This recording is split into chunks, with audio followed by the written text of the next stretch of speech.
Hello বিয়াস, আসসালামু আলাইকুম। তো আজকে আমি আবারও চলে আসলাম নতুন একটা ভিডিও নিয়ে। তো আজকের ভিডিওটা হলো যে বর্তমানে টাইসের কাজে আসলে তুর্কি সাইপ্রাসের কেমন হবে। তো আসলে আমি অনেকের সাথে কথা বলছি দেশে থাকতে, তারা দেশে ছিল বাট এরা আসছে তুর্কি সাইপ্রাস, আসার পরে তাদের বর্তমান পরিস্থিতি আমার জানাইছে। জানানোর পর আমি ভাবলাম যে আপনারা যারা টাইসের কাজের জন্য পাসপোর্ট জমা দিয়েছেন, নবা অনেকে পাসপোর্ট জমা দিবেন, ঘুরতেছেন, তো তাদেরকে নিউজটা দিলে হয়তো আপনারা বুঝতে পারেন যে বর্তমান টাইসের কাজের অবস্থা কেমন। তো চলেন ভিডিও শুরু করার। অবশ্যই ভিডিও শুরু করার আগে আমার চ্যানেলটা সাবস্ক্রাইব করবেন আর চ্যানেলটা ভিজিট করবেন যে আপনি যে বিষয়ে আসতেছেন ওই বিষয়ে ভিডিও আছে কিনা। যদি অবশ্যই না থাকে আপনার গুরুত্বপূর্ণ মতামত আপনি কমেন্ট বক্সে বলবেন, আমি দেখে ওই ভিডিওটা দেওয়ার চেষ্টা করব। আর ভিডিওতে অবশ্যই একটা লাইক করে দিবেন।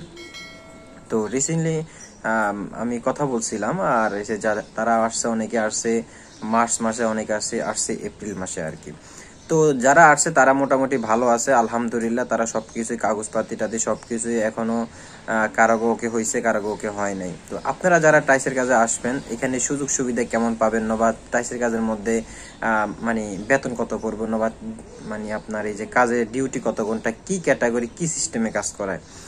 এখানে আছে কিছু কিছু কোম্পানি আছে আপনাদেরকে মানে টাইসের কাজে আসলে তো টাইসের কাজে তো আর সেকশন বা ডিপার্টমেন্ট আলাদা নাই। টাইসের কাজ তো সবই একই ক্যাটাগরি কাজ। যেমন অন্য অন্য কাজের যে মনে করেন একই কাজের 3-4 সিস্টেমে করায়, টাইসের কাজে আসলে মূলত সবই একই ক্যাটাগরি, একই ধরনের।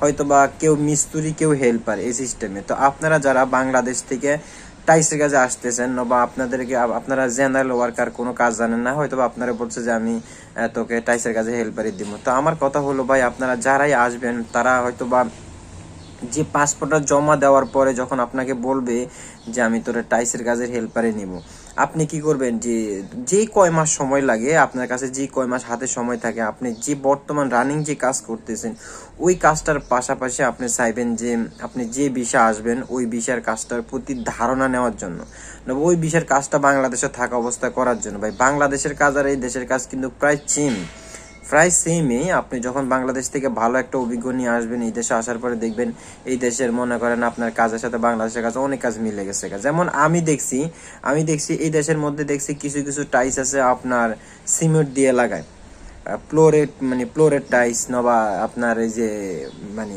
দেওয়ালের টাইস গুলা। আবার কিছু কিছু জায়গার মধ্যে দেখছি আপনার গাম দিয়ে লাগায়। তো আমি বেশিরভাগ গাম দিয়ে দেখছি, আপনার সিমেন্ট দিয়ে একদমই কম দেখছি, মানে নাই বললে চলে। এই দেশের মধ্যে বেশিরভাগ গাম দিয়ে লাগায়। তো আমার কথা হলো, এই যে সিমেন্ট আর গামের মধ্যে যে ডিফারেন্সটা, ধরেন বাংলাদেশের মধ্যে কিন্তু সব কিন্তু সিমেন্টে করে, সব মানে দেওয়ালে করেন, ফ্লোরে করেন, মানে আপনার 60% সিমেন্টে করে, 40% হয়তো বা মনে করেন আপনার মানে গাম দিয়ে লাগায় আর কি। তো এই জিনিসটা যে মনে করেন ডিফারেন্ট, আপনি টাইসের কাছে হেল্পারে দিব, আপনি কি করলেন সিল মোড়ে দেশের মধ্যে ঘুরতেছেন, বিদেশ যাবেন, আপনি এই কাজের প্রতি ধারণা নিয়ে আসলেন না। তো এই যে এই ডিফারেন্সটা আপনি আসার পরে দেখলেন কি এই দেশের মধ্যে গাম দিয়ে করে, আমি তো বাংলাদেশ দেখছি সিমেন্ট দিয়ে করে। আমি আপনাদেরকে একটা উদাহরণ দেওয়ার জন্য কথাটা বলছিলাম। তো আমার কথা হলো এখানে ভাই, আপনারা যারাই আসবেন তারা কাজের প্রতি বাংলাদেশ থেকে ধারণা নিয়ে আসবেন। আর এই দেশের মধ্যে বাংলাদেশের কাজের প্রায় সেমই। আসার পরে আপনি জাস্ট ম্যাচিং করবেন।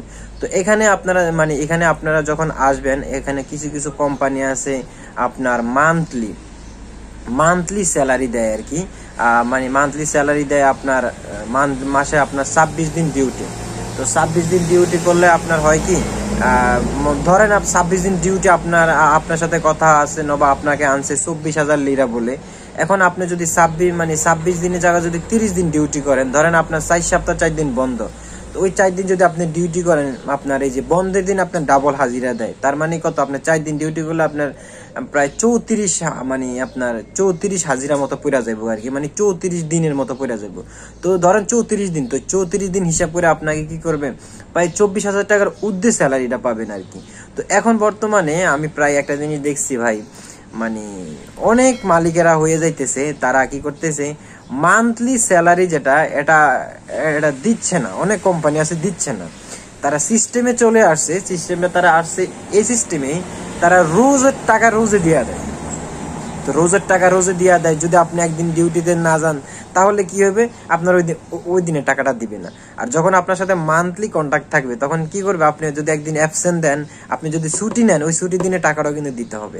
তো এখন এই সিস্টেমটা দেখছি আমি অনেক কোম্পানিতে হয়ে যাইতেছে আস্তে আস্তে, হয়তো বা 2-5 বছর পরে পুরো অল সাইপ্রাস হয়ে যাবে। তো যাই হোক, এখন বর্তমানে কিছু কোম্পানি আছে যে টাইসের কাজ যারা করে, যারা মনে করেন রোজ হিসাবে টাকা দেয়, অনেকে আসবেন জিজ্ঞেস করবে কত টাকা করে দেয়।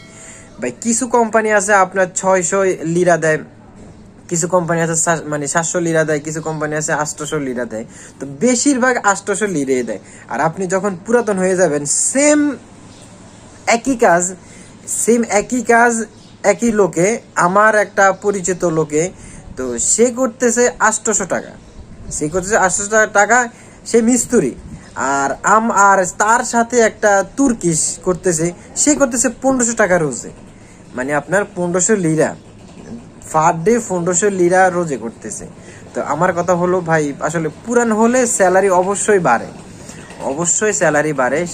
হয়তোবা আমার যে মানে আমার যে পরিচিত লোক ছিল, সেই নতুন বা সেই মিস্ত্রি না, বা সে হেল্পার। তো আসলে নতুন যদি আপনি কাজ না জানা থাকেন, তো সেই ক্ষেত্রে আপনার হাজিরা দেখ বা স্যালারি দেখ একটু কম হবে। আর যখন আপনি পুরাতন হয়ে যাবেন, তখন কি হবে, আপনার স্যালারি আস্তে আস্তে বাড়বে। তো এই কারণে আমি আপনাকে বলছি, এখন বর্তমানে সাইপ্রাসে কিছু কিছু মালিক আছে মান্থলি দেয়, কিছু কিছু মালিক আছে রোজে দেয়, এই সিস্টেম করে চলতেছে। তো আলহামদুলিল্লাহ, আমি যতজনের সাথে কথা বলছি সবাই বলছে যে টাইসের কাজে মানে যারাই আসছে তারাই মোটামুটি কাজ পাইছে, কাজ করতেছে, এবং কি এখানে আবার থাকা খাওয়ার যে একটা ব্যবস্থা আছে। আমি আসলে প্রত্যেকটা ভিডিওর মধ্যে বলে থাকি যে আসলে মানে থাকা খাওয়ার ব্যাপারটা আসলে কোম্পানির সাথে একটা আলাদা একটা সিস্টেম হয়ে যায়। মানে আলাদা একটা সিস্টেম হয়ে যায় বলতে কি, কিছু মালিক আছে যে ধরেন আপনার থাকা খাওয়া দুইটাই দেয়, আর কিছু মালিক আছে থাকা দেয় খাওয়া দেয় না। আবার কিছু মালিক আছে যে থাকা দিলেও খাওয়ার কোনো সিস্টেম নেই তার কোম্পানির মধ্যে, সেই ক্ষেত্রে কি হবে, আপনাকে খাওয়ার জন্য এক্সট্রা কিছু টাকা দিয়ে দিবে। আর কিছু মালিক আছে যে কোনোটাই দেয় না, মানে রোজের হাজিরা হিসাবে, বাংলাদেশে যেমন মনে করেন আপনার কাজ করে না, যে আরেকজন আরো জায়গায় যে হাজিরা হিসাবে কাজ করলো, নিজের বাসায় এসে থাকলো, সেম জিনিসটাই আপনাকে যদি 800 টাকা আর 800 লিরাও যদি আপনাকে স্যালারি দেয়, আপনি নিজের রূপে থাকা খাওয়া নিয়ে নিতে প্রায় আপনার নিজের রূপে থাকা খাওয়া যদি পড়ে, তো জিজ্ঞেস করতে পারেন ভাই কত টাকার মতো, মানে কত লিরার মতো পড়তে পারে। একটা লোকের নর্মালি ভাবে থাকতে গেলেও ভাই 6000 লিরা, 7000 লিরা, 8000 লিরা মতো পড়বেই। মানে আপনার থাকা 3000 লিরা, খাওয়া 3000, 4000 লিরা, আর নিজের তো পার্সোনাল মনে করেন বিড়ি টিড়ি বকচ করে হ্যান তেন এগুলা খরচ তো আছেই। তো এই জিনিসটা আপনারা যার মাধ্যমে আসেন না কেন, তাকে বলবেন যে আপনার থাকা খাওয়া গুলা এগুলা যেন কোম্পানির উপর বহন করে, কোম্পানির উপর চাপাই দিতে পারলে আপনার ওই টাকাটা সেভ হবে। তো আসলে যখন আপনি পুরাতন হয়ে যাবেন, যখন আপনি কাজে মানে একই কোম্পানির মধ্যে মানে আপনার মানে অনেক অনেক বছর হয়ে যাবে, তখন আপনার স্যালারি বাইরে যায় লাগা, তখন মালিকই দিলে দেখ, না দিলে না, নিজের মনের মতন কইরা কয়েকজন ফ্রেন্ড সার্কেল মিলে একটা রুম নিলেন, রুম নিয়ে নিজেরা থাকলেন, থেকে কোম্পানি কাজ করলেন, সমস্যা নেই। কোম্পানি বাসা যদি ভালো না লাগে, আর অবশ্যই পুরান লোক যারা আছে তাদেরকে আসলে কোম্পানিরা ভালো লোকে মানে ভালো জায়গায় রাখে। নতুন অবস্থা হয়তো বা একটু কষ্ট হয়, তো ভাই আপনার এগুলা নিয়ে প্যারা নেবেন না। নতুন অবস্থা আসলে আসলে একটু কষ্ট করতে হয়, নিজের সাথে মারাই নিতে হয়, নিজে হয়তো বা দেশের মধ্যে বাড়ির মধ্যে নিজেদের বিল্ডিং এর মধ্যে আরামসে শুইছেন, এখানে আইসা ভাই ওই আরাম খুঁজে লাভ নাই। আপনার বাড়ি যেটা ছিল এটা ছিল স্বপ্ন, আর এখানে যেটা আইসা দেখবেন বা পাবেন এটা হচ্ছে বাস্তব লাইফ, মানে বাস্তব লাইফে আপনি পা দিছেন। তো এগুলো নিয়ে চিন্তা করবেন না। আর আপনারা যারাই মনে করেন টাইসের কাজে আসতেছেন, আমি এই কারণে বলি ভাই, বিভিন্ন তুরুং বুরুং কাজের বিষয় না আইসা কাজের বিষয় আসেন, তাহলে একটা সময় পরে প্রথম অবস্থা কষ্ট হইব, খারাপ লাগবো। মানে যে কাজ আপনি শিখতে পারবেন এবং কি আপনি শিখলে আপনার এই দেশে না হোক অন্য দেশে না হোক, বাংলাদেশে কোনো না কোনো দেশে মনে করেন কাজে লাগবেই। তো আপনারা যারাই আসতে চান অবশ্যই আসতে পারেন, এবং কি যারা পাসপোর্ট নিয়ে ঘুরতেছেন জমা দিবেন তারা অবশ্যই দেন, সমস্যা নাই। তো আজকে এই পর্যন্তই, দেখা হবে পরবর্তী কোনো ভিডিওতে। সে পর্যন্ত ভালো থাকবেন, সুস্থ থাকবেন, খোদা হাফেজ, বাই বাই, টাটা।